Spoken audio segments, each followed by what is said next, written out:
All right, welcome back, fish friends. So we're going to pick up where we left off, and this week we're going to work on Lab 3, which is catch per unit effort.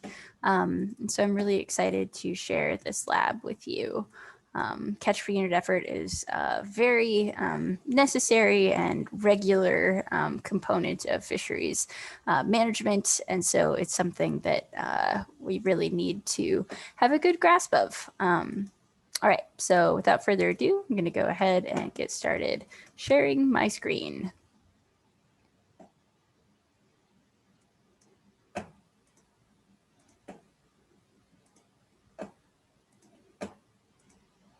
All right, so yeah, you guys can go ahead and download Lab 3 off of Canvas and get started here. So catch per unit effort data are commonly used by fishery biologists to index fish population density.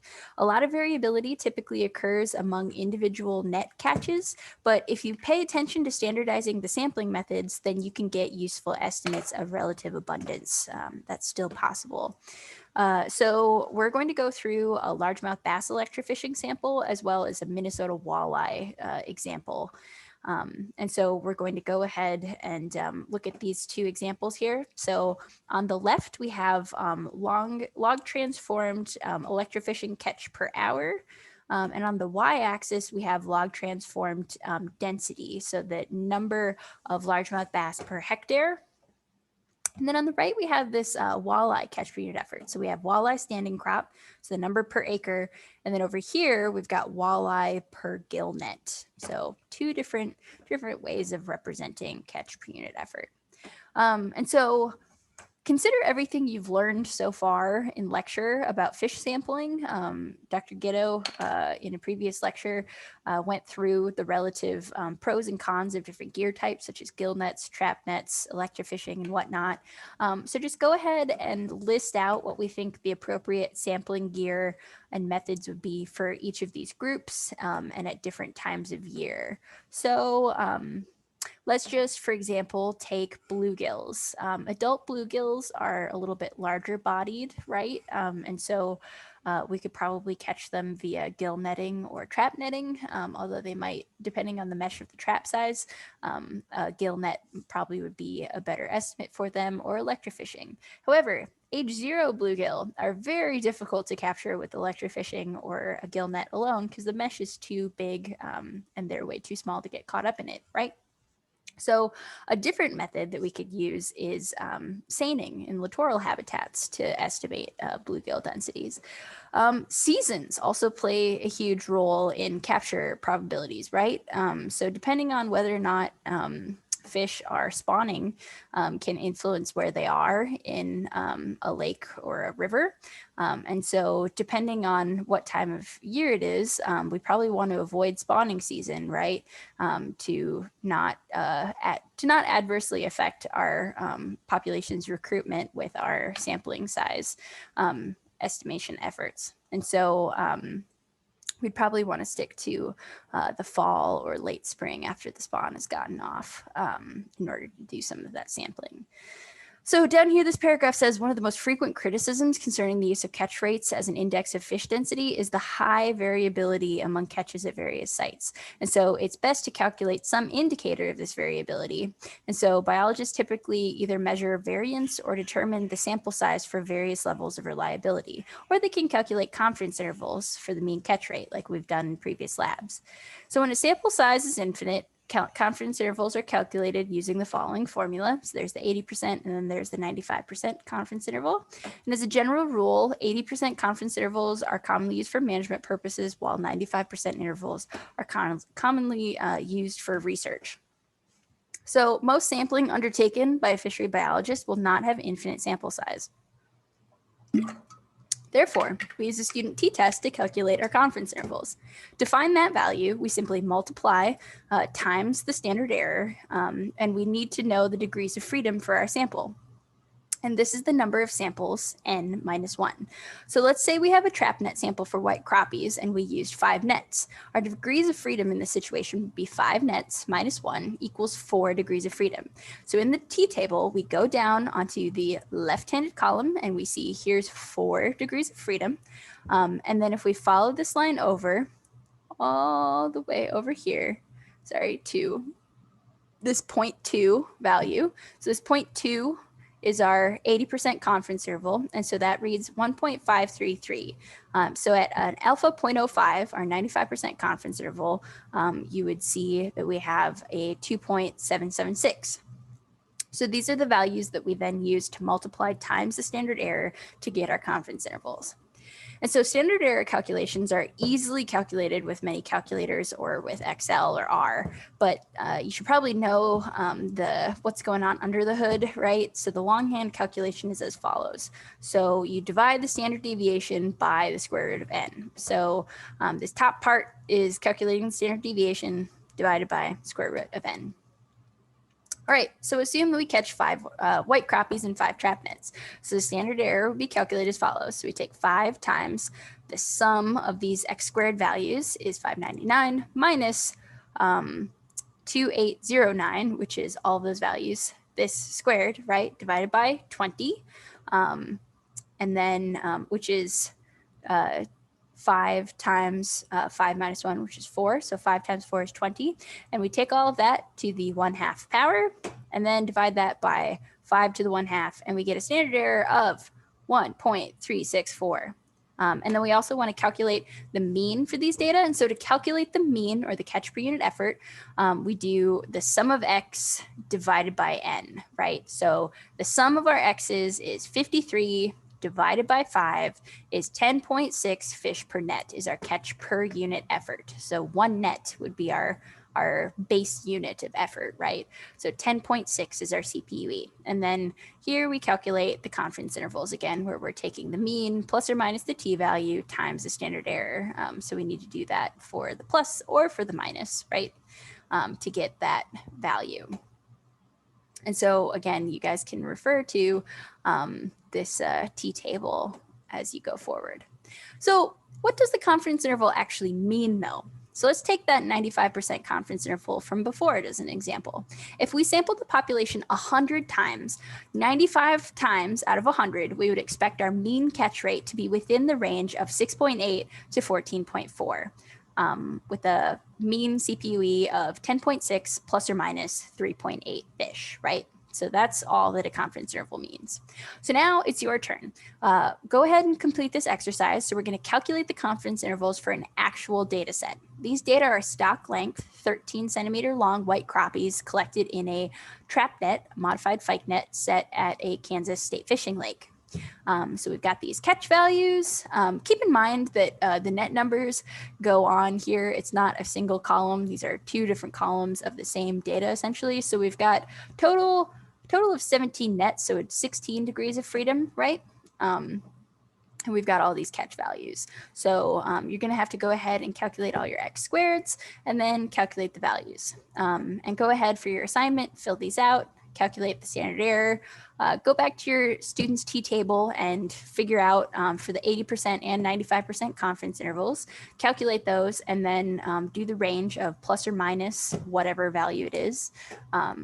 Okay, so now we're going to repeat that exercise on largemouth bass data collected by electrofishing. So rather than catch per net night hour or net night, we're going to calculate CPUE as a number per hour of electrofishing. So because we sampled 10 individual locations and the data were kept separate by location, we can calculate the standard error and confidence intervals for these data.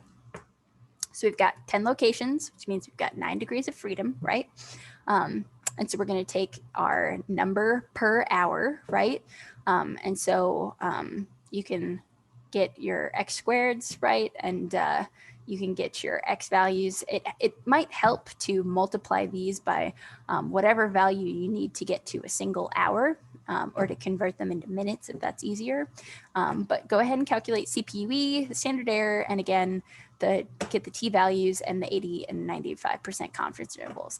And now I want you to discuss. So if we compare the two data sets, does the standard error make up a greater proportion of the mean for the white crappie trap net data or for the largemouth bass electrofishing data? What'd you find? And what does this difference tell us about the relative proportions between the two populations? Basically, I'm interested in knowing whether or not there's greater error in one form versus the other, because that can give us a better sense of the efficacy of different gear types for calculating densities. Because our whole goal as fisheries managers should be to reduce error and to create general precision and accuracy in our estimates. We want to be able to have these estimates be repeatable.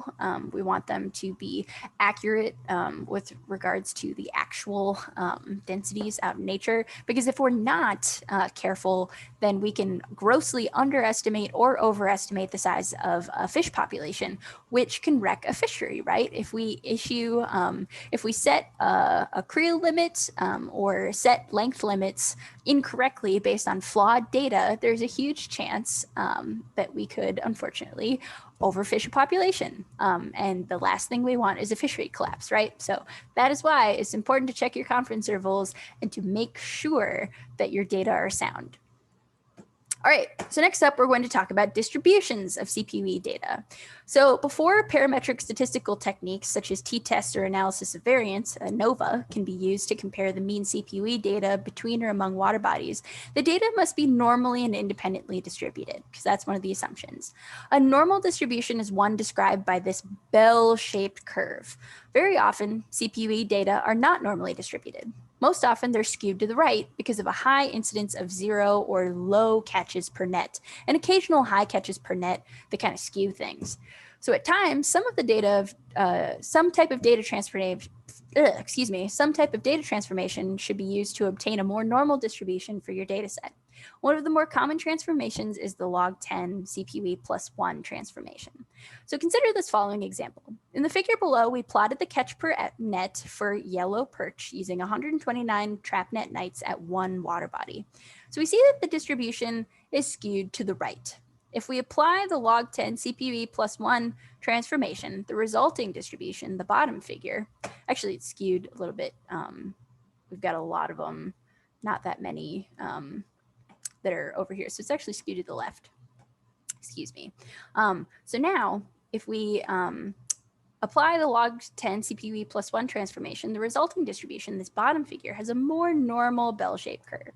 So why do we use the common logarithm of CPUE plus 1? The log 10 of 1 is 0, while the log 10 of 0 is impossible. It's a nonsensical number, right?